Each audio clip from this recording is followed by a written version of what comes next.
రఘురామకృష్ణరాజు గారిని కస్టడీలో వేధించినటువంటి కేసులో ఇప్పుడు గుంటూరు ప్రభుత్వ ఆసుపత్రి డాక్టర్ల మెడక చుట్టూ ఈ కేసు చుట్టుకోబోతోందా? మరీ ముఖ్యంగా డాక్టర్ ప్రభావతి గారి మెడక చుట్టుకోబోతోందా అంటే అవుననే సమాధానం ఇస్తున్నారు కొంతమంది రాజకీయ విశ్లేషకులు. ఈ నేపథ్యంలోనే ఇదే అంశం మీద మనం విశ్లేషణ చేసుకుందాం. ప్రస్తుతం మనతో పాటు ఉన్నారు ప్రముఖ రాజకీయ విశ్లేషకులు, ప్రముఖ సీనియర్ జర్నలిస్ట్ సిఎస్ రావు గారు. సార్తో మాట్లాడదాం.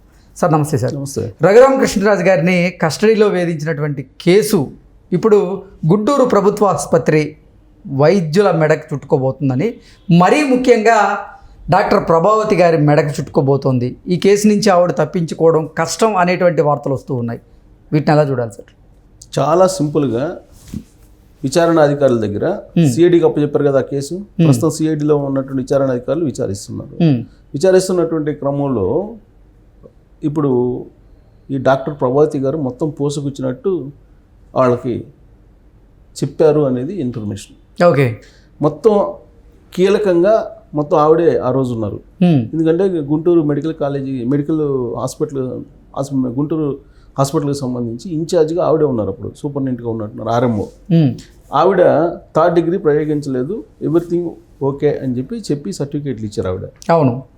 రఘురామకృష్ణరాజు గారిని ఆ రోజు థర్డ్ డిగ్రీ ప్రయోగించినప్పుడు సిఐడి ఆఫీస్లో విజయవాడలో, తర్వాత మెడికల్ రిపోర్ట్లు అడిగితే మెడికల్ రిపోర్ట్లో ఆమె క్లీన్ చిట్ ఇచ్చింది, థర్డ్ డిగ్రీయే ప్రయోగించలేదని చెప్పి. కళ్ళకి ఎదురుగా రఘురామకృష్ణరాజు గారిని చితక్ కొట్టారు అని చెప్పి ఆయన శరీరం మీద కాళ్ళ మీద వాతలు కనిపిస్తున్నాయి.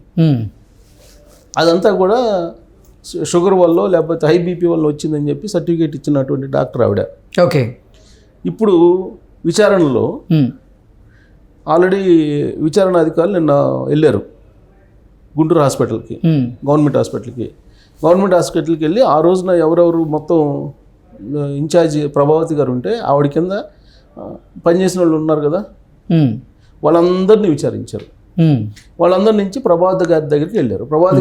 ప్రభావతి గారు విచారించడానికి ప్రారంభంగానే ఆ రోజు ఏం జరిగింది అనేది క్లియర్గా ఎవరెవరి దగ్గర నుంచి ఒత్తిళ్ళు వచ్చినాయి, సీఎం ఆఫీస్ నుంచి ఆ రోజు ఎవరు ఫోన్ చేశారు, ఎవరు ఒత్తిడి తీసుకొచ్చారు, ఒకవేళ కనుక క్లీన్ సర్టిఫికేట్ ఇవ్వకపోతే ఎలా బెదిరించారు ఆవిడని, ఇవన్నీ చెప్పడానికి ఆవిడ సిద్ధమయ్యారు అని చెప్పి తెలుస్తుంది. విచారణ అధికారులకి మొత్తం పూసగుచ్చినట్టు ఆవిడ చెప్పారని. ఇప్పుడు ఆవిడ ఇచ్చేటువంటి వాంగ్మూలం బేస్ చేసుకుంటే సునీల్ ఆ రోజు సిఐడి ఐజీగా ఉన్నారు కదా, చీఫ్ ఆయనే కదా, సిఐడి చీఫ్ సునీల్. సో ఆయన అడ్డంగా బుక్ అయ్యేటువంటి అవకాశం, ఆయన అరెస్ట్ చేసేటువంటి అవకాశం కూడా ఉంది. ఓకే. ఇప్పుడు అసలు సునీల్ ఎందుకు అరెస్ట్ చేయలేదు, ఎంతకాలం పాటు అని చెప్పి ప్రశ్నిస్తూ ఉన్నారు అందరూ. చంద్రబాబు నాయుడు గారు ఏం చెప్తున్నారు, చట్టం తన పని తను చేసుకోబోతుంది, చట్ట ప్రకారం ఎవరినైనా అరెస్ట్ చేయటమో లేదంటే చర్యలు తీసుకోవడం జరుగుతుంది, చట్టానికి విరుద్ధంగా ఏమి చేయమని చెప్పి చెబుతున్నారు. అందుకే ఈ కేసుకు సంబంధించి రఘురామకృష్ణరాజు గారి మీద థర్డ్ డిగ్రీ ప్రయోగించినటువంటి దానిని ఒక అంచెలంచెలుగా దాన్ని బిల్డప్ చేసుకుంటూ వస్తున్నారు. అంటే ఆ రోజు ఏం జరిగింది అనే దాని మీద మొత్తం విచారణ చేసుకుంటూ వస్తున్నారు. గ్రౌండ్ రిపోర్ట్ అంతా కూడా సిఐడి ఆఫీస్లో ఏం జరిగింది. ఇప్పుడు విజయపాల్ని అరెస్ట్ చేశారు. అరెస్ట్ చేస్తే ఆయన రిమాండ్లో ఉన్నారు. విజయపాల్ విచారణ సందర్భంగా ఏం చెప్పలేదు అనే ఉద్దేశంతో మళ్ళీ కస్టడీకి అడిగారు పోలీసులు విజయపాల్ని. సో కస్టడీకి ఇస్తే కనుక కస్టడీలో మళ్ళీ విచారించే అవకాశం ఉంది. ఆయన ఏంటి ఏదైనా సమాచారం ఇస్తారని చెప్పి పోలీసులు ఎక్స్పెక్ట్ చేశారు. ప్రకాశం జిల్లా ఎస్పీ దామోదరే ఉన్నారు, ఆయన విచారణ అధికారి ఇప్పుడు దానికి. సో విచారణ చేసి ప్రత్యేక టీం ఏర్పాటు చేసి విచారణ చేయిస్తున్నారు. సో ఆయన ఏమి చెప్పలేదు అంటున్నారు, తెలియదు, గుర్తులేదు, మర్చిపోయా, ఇయే చెప్తున్నాడు. కాబట్టి ఫర్దర్గా ఛార్జ్ షీట్ వేయడానికి కానీ విచారణకి ఆయన్ని మళ్ళీ తీసుకోవాలి కస్టడీకి అని పోలీసులు పిటిషన్ వేశారు కోర్టులో పిటిషన్ వేస్తే నాకు తెలిసినంత వరకు ఈ వారంలో వచ్చే అవకాశం ఉంది. ఏది ఆయన్ని మళ్ళీ కస్టడీకి ఇచ్చేటువంటి అవకాశం ఉంది.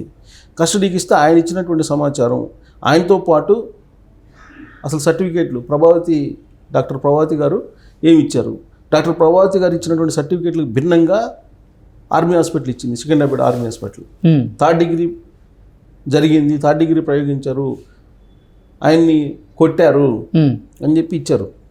ఆయన మొత్తం కదువులు కట్టిపోయి శరీరం మొత్తం కూడా చావు బతుకుల మధ్య. అంతకు ముందే ఆయన హార్ట్ ఆపరేషన్ చేసుకుంటే హార్ట్ మీద కూడా ఆ ప్రెషర్ పడింది అని చెప్పి వాళ్ళు ఇచ్చారు కదా. మొత్తం కంప్లీట్ ఆర్మీ హాస్పిటల్ ఇచ్చింది. ఆర్మీ హాస్పిటల్ ఇచ్చిన దానికి పూర్తి విరుద్ధంగా డాక్టర్ ప్రభావతి గారు ఇచ్చారు. సో డాక్టర్ ప్రభావతి గారు ఆ రోజున ప్రెషర్ చేసి భయపించి ఆవిడ చేత క్లీన్ చిట్ ఇప్పించుకున్నారనేది. ఆవిడ ఒక్కడే కాదు కదా, ఆవిడ ఇన్ఛార్జి డాక్టర్ ఆ రోజున కింద నుంచి ఫైలు తయారు కావాలి. కింద నుంచి ఫైలు ఎలా బిల్డప్ చేశారు, ఎలా బిల్డప్ చేయగలిగారు, అక్కడ ఉండేటువంటి సిబ్బంది దాదాపు 7-8 మంది కలిసి తయారు చేసినటువంటి ఫైల్ అది.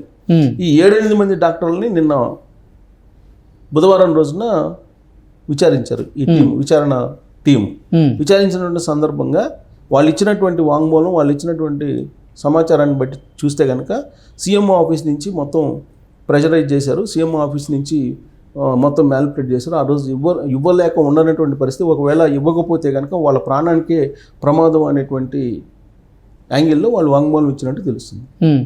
సో వాళ్ళు వాంగ్మూలాన్ని రికార్డ్ చేసి ఛార్జ్షీట్లు పొందుపరిస్తే కనుక వీళ్ళందరూ కూడా ఇప్పుడు సీఎం ఆఫీస్ మీద కంప్లైంట్ ఇచ్చినట్టే. అంటే ఆ కేసు మరింత తీవ్రతరం అవుతుంది. లాస్ట్కి ఇప్పుడు ఈ విచారణను కనుక మొత్తం చూస్తే కనుక ఇప్పుడు ప్రభావతి గారు ఇచ్చారు వాంగ్మూలం, ఆవిడ మొత్తం పోసుకొచ్చినట్టు చెప్పారు.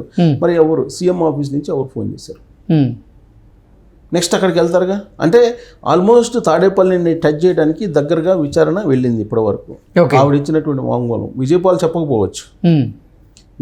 చెప్పకపోవచ్చు, కానీ ఆ రోజు విచారణ అధికారిగా ఉన్నటువంటి విజయపాల్ నాకేం తెలియదు, మర్చిపోయాను, గుర్తులేదని అంటే పోలీసులు కోర్టులో అయితే ఒప్పుకోరు కదా. అందుకే ప్రభావతి గారు ముందుగానే చెప్పేశారు, ఆయన అంటే పోలీసు, ఈవిడ అట్ట కాదు కదా, ఈవిడ డాక్టరు. ఈవిడ విచారణాధికారులకు కనుక ఈవిడ అసలు విషయం చెప్పకపోతే మిలిటరీ హాస్పిటల్లో వచ్చినటువంటి రిపోర్ట్స్ బయట పెడతారు కదా. ఆ రోజు ఏం జరిగింది అనేది మొత్తం ఫోన్లు, ఆ రోజు ఫోన్ డేటా కానీ లేదా సీసీ కెమెరాలు కానీ ఇవన్నీ పరిశీలిస్తారు కదా. ఎవ్రీథింగ్ ఇన్వెస్టిగేషన్ చేస్తారు. ఇన్వెస్టిగేషన్ చేస్తే ఎలాగో బయటకు వస్తుంది. అందుకని చెప్పి ఆవిడ ముందుగానే అప్రూవర్గా మారారు, ముందుగానే వాంగ్మూలం అప్రూవర్గా మారి ఇచ్చేస్తారు, అప్రూవర్గా మారారు. దాంతో మొత్తం ఇన్ఫర్మేషన్ వచ్చింది అని చెప్పి చెబుతున్నారు. సో ఇప్పుడు ఈవిడ మీద బెదిరింపులు చేసిన వాళ్ళు ఎవరు అనే దాని మీద మీరు ఆ రోజు వెళ్తే కనుక ఆ రోజు ఆరోగ్య శాఖ మంత్రిగా ఎవరున్నారు? ఆ రోజు గుంటూరుకు సంబంధించిన రజనీ గారు కదా, గుంటూరు జిల్లాకు సంబంధించిన రజనీ గారే కదా ఆరోగ్య శాఖ మంత్రిగా ఉంది. ఆవిడ ఇన్వాల్వ్మెంట్ ఉంది అని చెప్పి ఆవిడ లీక్ చేసినట్టు తెలుస్తుంది. వాళ్ళ ద్వారానే ప్రెజర్ చేశారని చెప్పి ప్రభావతి గారు చెప్పారు విచారణ సందర్భంగా అనేది కూడా ఒకటి వినిపిస్తుంది. సో అప్పుడు విడుదల రజనీ గారి మెడకు కూడా చుట్టుకునేటువంటి అవకాశం కనపడుతుంది. వాళ్ళు ఇచ్చినటువంటి వాంగ్మూలం ప్రకారం అనేది పోలీసుల వర్గాల నుంచి అందుతున్నటువంటి సమాచారం. ఇప్పుడు విడుదల రజనీ గారిని అదుపులోకి తీసుకుని విచారిస్తే ఆవిడే చెప్తారు సీఎం ఆఫీస్ నుంచి ప్రెజర్స్ వచ్చినాయి, లేదా సీఎం అసలు ఎవరెవరు ఫోన్ చేశారు ఆ రోజు మొత్తం ఆన్ రికార్డు డాక్టర్ ప్రభావతి గారు చెప్పారని తెలుస్తుంది. సో తాడేపల్లికి దగ్గరగా వెళ్ళింది విచారణ. నెక్స్ట్ లెవెల్కి వెళ్తే కనుక ఆ రోజు సీఎం ఆఫీస్లో ఎవరెవరు ఉన్నారు, షాడో సీఎంగా వ్యవహరించింది ఎవరు, ఏఐఎస్ అక్కడ షాడో సీఎంగా వ్యవహరించి ఈ మొత్తం నడిపారు, లేదా సలహాదారులు నడిపారు, ఆ రోజు ఉన్నటువంటి సలహాదారులు నడిపారా, మొత్తం బయటకు వచ్చేటువంటి అవకాశం ఉంది. జస్ట్ 2-3 వారాల్లోనే మొత్తం దీనికి సంబంధించినటువంటి వ్యవహారం మొత్తం బయటకు వస్తుంది. ఇది డాక్టర్ ప్రభావతి గారు బయటపెట్టినటువంటి అసలు నిజాల్ని చూస్తే కనుక ఏ స్థాయిలో వీళ్ళు రికార్డ్స్ని ట్యాంపరింగ్ చేయగలరు, తర్వాత ఏ స్థాయిలో వీళ్ళకి కావాల్సినటువంటి సమాచారాన్ని రికార్డ్స్ని బిల్డప్ చేయగలరు అనేది రుజువు అవుతుంది. వివేకానంద రెడ్డి గారి మర్డర్ కేసులో కూడా అదే జరిగింది కదా. వాళ్ళకి కావాల్సిన విధంగా రికార్డ్స్ చేసుకున్నారు. గొడ్డల పోటీని కాస్త దాన్ని గుండెపోటు చేశారు. పోస్ట్ మార్టం కూడా వాళ్ళే నిర్వహించేశారు. అన్నీ అక్కడ పోయిన ఆ రోజున అక్కడ పోయినటువంటి పోలీసుల్ని కాదని చెప్పి మొత్తం చేసేసారు. సిబిఐ ప్రాథమిక విచారణలో తేల్చారు కదా ఎవరు చంపారు ఏంటి అని. విచారణ చేసిన తర్వాత ఛార్జ్షీట్లో పొందుపరిచారు కదా ఎవరు చంపారని గూగుల్ టేక్అవుట్ బేస్ చేసుకొని. సేమ్ ఇది కూడా అదే తరహాలో బయటపడేటువంటి అవకాశం ఉంది. ఇక్కడ తప్పించుకోవడానికి అవకాశం లేదు. ఆల్రెడీ ఆవిడ నోరు తెరిచారు కాబట్టి నెక్స్ట్ ఇక తాడేపల్లి డోర్ తట్టడమే మిగిలింది ఈ విచారణలో. ఏదైతే రఘురామకృష్ణరాజు గారు అనుకున్నారో, తను పోరాడారో, ఆ పోరాటం తాను ఏదైతే అనుకున్నారో వాళ్ళు ఎవరైతే యత్నం చేయబోయారో అతన్ని తీసుకొచ్చి నిలబెట్టేదాకా రఘురామకృష్ణరాజు గారు వదిలిపెట్టేటువంటి ప్రసక్తే లేదు. దాని మీద పోరాడుతున్నారు ఆయన. నిజంగా ఆయనకి హ్యాండ్స్ అప్. ఆయన పోరాట తీరు, పోరాట పటిమ, లేదంటే ఆయన రాజీ లేని పోరాటం చేస్తున్నటువంటి తీరు చూస్తే కనుక రాజు గారికి హ్యాండ్స్ అప్ చెప్పాలి. Okay sir, thank you so much. Thank you.